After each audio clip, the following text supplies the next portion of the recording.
Kwezi phambili ngalenhlwa abafuyi behagu eMpuma Koloni baqejelwe ngophiyo kuqhambuka komkhuhlane wehagu. Unogada otyholwa ngokukhuthaza abantu batshabalalisa udideko lwevenkile eMgungundlovu izixholo-xholo zikaJulayi ngo-2021 uxolisile ngeendetha zakhe.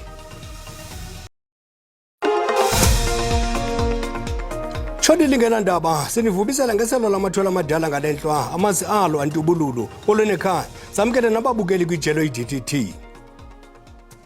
Ukuqhambuka komkhuhlane wehagu eMpuma Koloni kunganefuthe ekuthengisweni kwehagu ezisuka kweliphondo zithunyelwa kumazwe ngaphandle. Le ntsholongwane ayigonyeki kwaye ayinyangeki, into leyo inyenzelisa amafama athile ukuba azixhele ihagu zawo. Isebe lophuhliso lwamaphandle lilumkisa amafama ngokutya ihagu ezinezimpawu zesigulo. Iimpawu ziquka umkhuhlane ophelisa umdla wokutya nobangela ibhula. Zokuqala zentsholongwane i-African swine fever zaqala ukuphawulwa ngo-2019 apha ephondweni kumafama afana njengobusisi wembane nowaqala elishishini ngesibonelelo sikarhulumente se-350. Oku kunefuthe elibi ngoku ujongene nokuphulukana nelishishini ngenxa igquba lentsholongwane. Ndibulele iihagu eziyi-13 ngenxa yombulalazwe. Ibuhlungu kakhulu ke. Akuvakali kamnandi ngoba okokuqala ukutya kwehagu kuyadura. Then ukubukela iphupha osalizamayo ukulakha litshabalala nje kanjalo kuba ngoku kufana nokutshabalala kwephupha. Namafama jikelelele nawo avakalise inkxalabo yabo. Amafama wethu azawulahlekela and ukhumbule into yobana bebincedisiwe ngemali ngurhulumente kubana bathenge amantshontsho bathenge nefidi. Now kwezi hagu ezi zabe suppose bazi-improve i-genetics zazo ziyilahleko leyo, and ke ngoku apha ezilalini sixhomekeke ekutyeni kwakule mali sithengisa kwihagu nemisebenzi, and siyayazi ke ngoku amashishini amancinci ngala akwazi badala amathuba omsebenzi. Kusenjalo oku kunganefuthe kwezoshishino gabalala. Sisifo esi-sensitive kakhulu and siyaz affect exports. Abantu abafamisha ngehagu kakhulu ezilalini okanye ke abantu abakwi-small scale iba yingxaki into yoba babe ne-infrastructure that allows uba ihagu zabo zibe ngaphakathi in the enclosure, so ke ngoku ziyabule. Amafama achaphazelekileyo abongozwa ukuba axhulumane namaziko karhulumente asekuhlaleni. Abongile Yankees kwiindaba ze-SABC kwiphondo leMpuma Koloni. Ingqina elitsha kwityala lokubulawa kwasenzo Meyiwa linike ubungqina ngokuva isixhoxhosholo kwikhaya lakwaKhumalo ngobusuku awabulawa ngabo ngo-2014. Ukhaya Ncatsha kwachaze ngendlela wabona ngayo uMeyiwa elele phantsi enenxeba nangendlela bancede ngayo bamkhwelisa emotweni phambi kokuba abalekiselwe esibhedlele. Uncatsha nongummelwane wakwaKhumalo kwaye ulingqina lesibini kwityala elitsha labatyholwa abahlanu kwinkundla ephakamileyo. Landile Khumalo ugqibile ukunika ubungqina. Uncatshe uchazele inkundla ngesanxwe esasivela kwikhaya lakwaKhumalo ngobusuku bokwehla kwesi sithwakumbe. Umsindo lo wangeza ukuthi ngiyefestereni because ngicala ngezwe commotion or ushawutwana or ngathi kuyaphushwana. Kahle kahle into eya catch attention eyaba loud wakhala umnyango, like umnyango ngathi uvaleka kabuhlungu. Utheke wachaza indlela awafika ethe natya ngayo phantsi uMeyiwa kwikhaya lakwaKhumalo. Bekalele ebheke phezulu, so sashesheke sabambisana ke nabafethu namanibazi samhlalisa sazama ukumphakamisa ukuthi ahlale upright. Uncatshe uchobele inkundla ngemizuzu awathathwa ngayo usenzo wakhweliswa emotweni wabalekiselwa esibhedlele. Samfaka ke ku backseat and then basuka ke exit yahamba towards isibhedlele. Ngaphambili ijaji ithe yafuna ingcaciso malunga nendlela yokubuzwa kwengqina langaphambili uZandile Khumalo ngamagqwetha abarhanelwa. Indoda engumlindi ekutyholwa ukuba yakhuthaza abantu ukuba batshabalalise udideko lwevenkile eBrookside Mall eMgungundlovu ngoJulayi ka-2021 icela uxolo ngamazwi ayo. Umdumiseni Zuma uthi wayebuhlabile ngethuba esenza ezo ntetho. uZuma ubevele phambi kwenkundla kamantyi yaseMgungundlovu. Umdumiseni Zuma usobishini ngenxa yenkulumo ayenza kusanda kuqala ibhelu zangonyaka u-2021 Umbuso ukholwa ukuthi le nkulumo kaZuma iyona yabhebhezela udlambedlu olwaholela ekutheni kucelwe phansi inxanxathela yezitolo iBrookside Mall.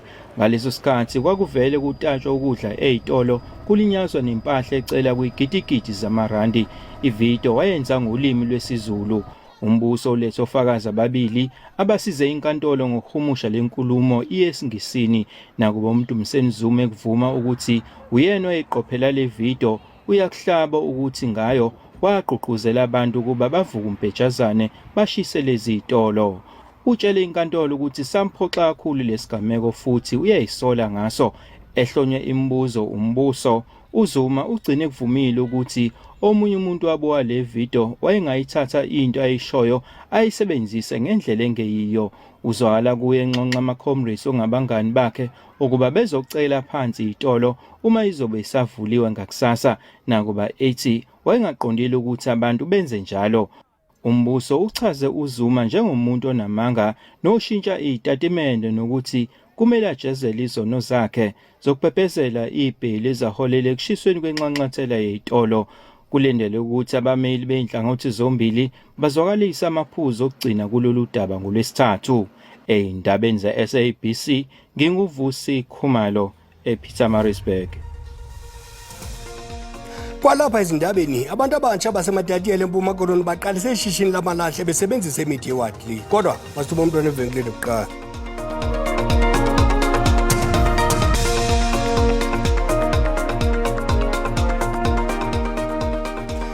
Sinamkela kwakhona kwindaba zelijele, yakwazi ukubukela kwakhona ezindaba kwijelo le-YouTube uthi SABC Iindaba zesiXhosa. Kwinqaku lokuqala sithe ukuqhambuka komkhuhlane wehagu eMpuma Koloni unganefuthe ekuthengisweni kwehagu ezisuka kweli phondo zithunyelwa kumazwe ngaphandle.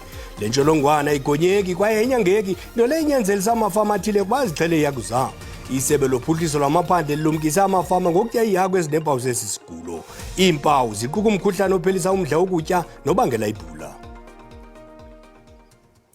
Iinkonzo zezempilo zisondezwa kufuphi kwiingingqi zamafama nezisecaleni eNtshona Koloni ngeziko lezempilo lezigidi ngezigidi zerandi elisungulwe kwiYunivesithi yeLiphondo. Iziko lezempilo elinezixhobo ngokugqibeleleyo liyaqhuba ngenjongo zokufikelela kwiingingqi ezisemagqagaleni nezijamelene neenquleqhu zokufikelela kwiinkonzo zempilo. Kusekwe amagumbi amathathu okubonisana nalapho kugqithiswa iindidi zeenkonzo ezohlolo neenkqubo. We focus on pap smear, HIV and AIDS testing, TB. So those are the ranges of services, glucose testing, cholesterol testing. So we use our nursing students in the faculty to actually do these services to the community, being supervised by the professional nurses and their lecturers and supervisors. Le kliniki iza kuhlaba ikhangele ukusebenza kwiindawo ezahlukileyo zephondo, sele ifikelele neenkqubo zayo kwiindawo ezifana neMitchells Plain. iYunivesithi yaseNtshona Koloni ithi le yenye yeenkqubo zayo ezicwangciselwe ukuvala umsantsa wokurhuqa kwesidima kweengingqi ezithe qelele nedolophu. We want to send multi-professional teams. So we will have our lawyers providing legal advice to the community. We will have our dentists providing dental care with very, very sophisticated technologies. And then now we have for nursing, physio, occupational. And so the idea is to have a multidisciplinary team. Abasemagunyeni kwezempilo zephondo bathi ukwandisa iinkonzo zempilo de zixhamleke nakwiindawo ezinoqoqosho oluqhokekileyo ngundoqo eqinisekiseni imo esemgangathweni yempilo kweli phondo. Iintsuku zokusebenza kweli ziko ziqingqwe ngokweengingqi eziza kugqithiswa kuzo iinkonzo zempilo. Abantu abatsha baseMatatiyela eMpuma Koloni baqalise ishishini lamalahle besebenzisa imithi yewadli. Le mithi yaziwa kakhulu ngokusebenzisa amanzi, into leyo ibangela ukoma kwamadlelo. Olutsha luncedisa kwiphulo lokonga amanzi nokulondoloza amadlelo kule ngingqi ngokususa imithi luyityale kwakhona, luvelisa i-charcoal nethengiswa emalikeni. Abantu abasha babili bamanzi basusa yonke imithi engafunekiyo endalweni. Olu hlobo lomthi laziwa njengohlobo olufunxa amanzi amaninzi. Aba bantu basha babone ithuba lokuzenzela ushishino ngokuba basebenzise olu hlobo lomthi ekuveliseni amalahle, batshisa imiqomo uqinisekisa ukuba lo mthi uyatsha uvelise elona lahle lakhe lakumgangatho ophezulu. Le ke ikwayenye yendlela ehambisana ncakasana nokukhusela indalo. Apha kuka-ecochar sidila ngokuthi senze ilahle and umsebenzi siwenzayo apha kona ukwenza ilahle kuphela. Into esenzayo senza sure ukuthi umsebenzi siwenzayo benefit ne-environment through ukwenza sure ukuthi i-regrowth ayibe khona, si-restore ama-water sources noku-restore ama-grazing lands. Injongo ephambili kuqinisekisa ukuba abavelisi belilahle bangena kwimarike badale amathuba emisebenzi kule ndawo bahlala kuyo. Ngokuthola umsebenzi ndiyasebenza ndisebenzela abantwana bam because kudala ndihleli ekhaya. Le project yaziwa ngokuba i-charcoal idlala ekuhlumiseni uqoqosho kummandla waseMatatiyeli. Sizimisele kakhulu ukusebenzisana nabo ukwenza sure ukuba siyabancedisa kwiinto ze-training so bazibone nabo bengosomashishini. Umasipala waseMatatiyeli uthi sileqeshwa abantu abalikhulu ngaphantsi kwale nkampani yaziwa ngokuba i-Eco Charcoal Project. Sivuyiswa nento yokuba kube khona i-Eco Charcoal Company nodadewethu asebeqabele ikhampani sithi ke sizabancedisa ekutheni ke bafumane i-funding. Imbizo Iindaba ze-SABC eMatatiyeli.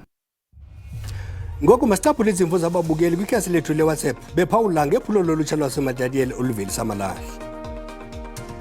Izinyo eliqaqambayo laziwa ngumninilo.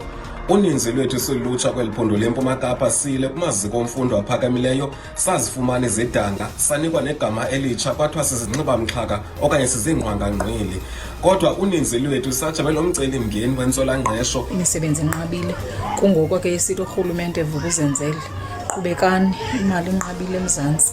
Umsebenzi oncomekayo lo owenziwa abantu abasha balapha eMatatiyela, amathuba emisebenzi azovuleka kubantu abasha. Ulutsha luyasokola gqithi kwicala lemisebenzi, ingase nolutsha lezinye indawo lukolubone lufunde lungaxhomekeki urhulumente qha. Phulo elihle eliqala lulutsha laseMatatiyela yangarhulumente angabayeka angabateksi ngoba yena uyohluleka ukwenza izithuba zemisebenzi. Siyafisa kasingathi uhulumeni uma kunabantu abanengqondo sebenza ingqondo njengale ezama ubaxhasa emabhizinisini abaqalayo. Inhle into abayiqalileyo anqabe kakhulu amathuba omsebenzi ntakabawo. Into evelayo umuntu makayisebenzise. Nathi sisive si-South Africa kumele ukuthi sibasupporte kulomsebenzi wabo labawendako. Umsebenzi omuhle wenziwa intsha kule ndawo siyakhuthaza ngempela ukuthi nenye intsha sengathi ngabukela kubona uma ngabona izandla nengqondo kusebenzisa ungalibe ufuna ukudatshukelwa. Intsha efana naleyo iyisibonelo esihle ngoba izama amathuba emisebenzi njengoba imisebenzi ingekho nje. Mina ngithi ngibashayela ihlombe ngalesenzo sabo ngokuvula amathuba emisebenzi. Sengathi nolunye ulusha kwamanye ama-province bangalandela ezinyatheni zabo. Iziko lwezohlangulelwandle limemelela kubemibeli bancedisa indawo zokurhaxwa kwabantu kwilizwe jikelele.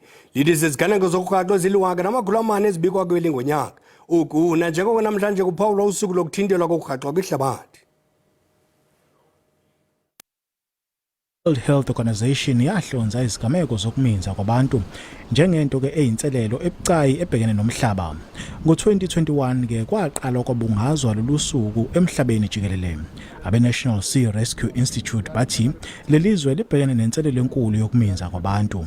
Umndeni wakwaChethi walahlekelwa indodakazi yawo ekuqaleni kwalenyanga kulolu lwandle lwasemhlanga. This particular beach that we were at is a non-swimming beach, and there was one tiny little signage there that we did see, yes, but we were not aware of the fact that we're not even allowed to dip our feet in the water because honestly speaking there were many people swimming in that water that day. Abe-National Sea Rescue Institute bathi bakhathazekile ngalezi zigameko. Abantu baminza kakhulu sisithi amanzi lawa fresh, amanzi angasekhaya lawa angafani nasolwandle noSawoti. So i-fresh water la khona emfuleni ngaba sedamini kungaba nje amanzi aqhamuka ngesikhathi ezikhukhula but lamanzi anganawo so diwona la khona sinabantu abaningi khona abashona ngokuminza emanzini. Le nhlangano ithi izoqinisa ke umkhankaso wayo wokuqwashisa ngalesihlava ezikoleni.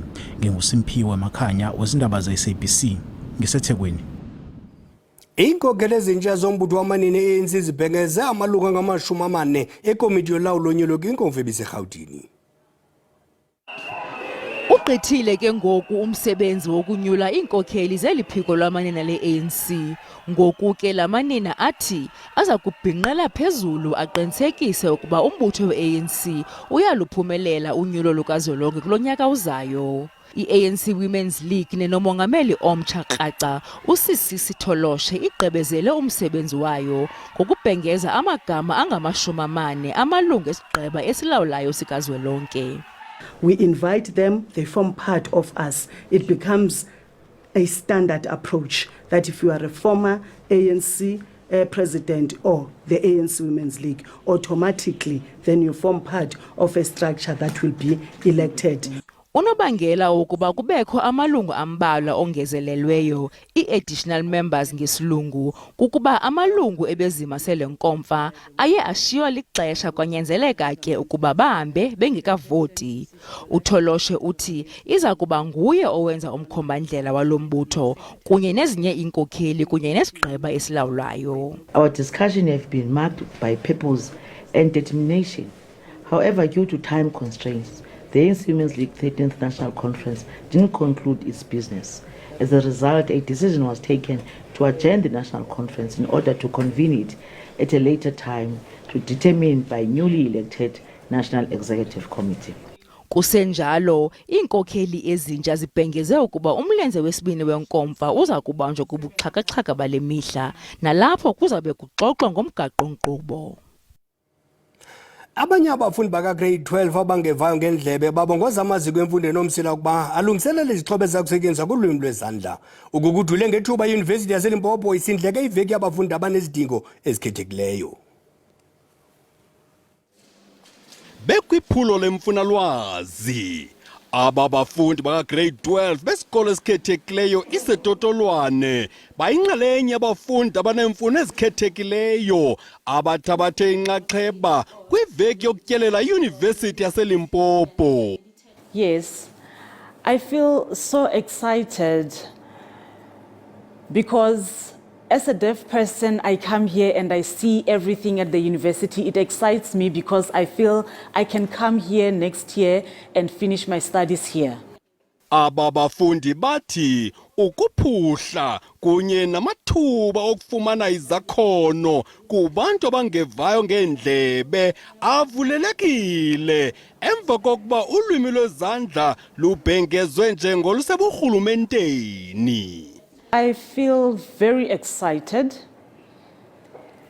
because some few years back, signing was not as important.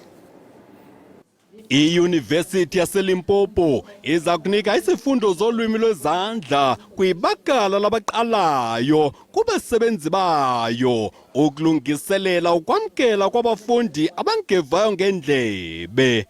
If a deaf learner comes at the gate, the protection services can be able to sign. It means that learner is always going to feel welcome.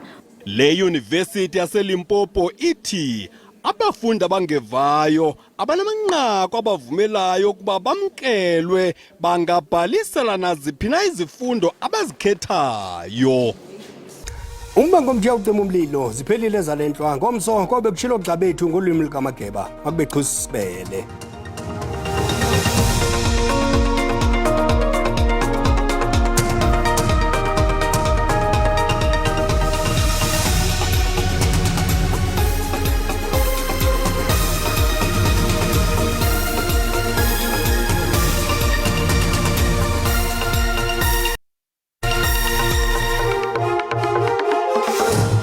Mawahlangana mafuli vumi camaku basembo ndivumeleni nirhabulise kuqikelelo lwemozulu yangokuhlwanje.